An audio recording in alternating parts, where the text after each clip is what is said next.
Equations of motion అంటే ఏంటి? ఒక బాడీ మూవ్ అయినప్పుడు దాని యొక్క డిస్ప్లేస్మెంట్, వెలాసిటీ, యాక్సలరేషన్ ఈ మూడు మారుతాయి. వీటి మధ్యలో రిలేషన్ని చెప్పేదాన్నే ఈక్వేషన్స్ ఆఫ్ మోషన్ అంటాం. మనకి జనరల్లీ మూడు ఈక్వేషన్స్ ఆఫ్ మోషన్ ఉంటాయి.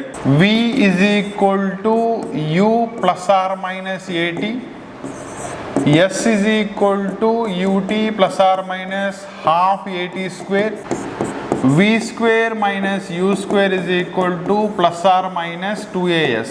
ఇక్కడ ప్లస్ ఆర్ మైనస్ అనేది acceleration positive negative, because it is a vector quantity కాబట్టి అది పాజిటివ్ అయ్యే ఛాన్సెస్ ఉంది, అదే డీసెలరేషన్ అయితే నెగిటివ్ అయ్యే ఛాన్సెస్ ఉంది. ఈ రెండింటిని రిప్రజెంట్ చేయడానికి మనం ప్లస్ ఆర్ మైనస్ని ఇండికేట్ చేస్తాం. దీంట్లో u అంటే బాడీ యొక్క ఇనీషియల్ వెలాసిటీ, v అంటే ఫైనల్ వెలాసిటీ, s దాని యొక్క డిస్ప్లేస్మెంట్, t అనేది టైం టేకెన్ అయితే a అనేది దాని యొక్క acceleration. It may be positive or negative.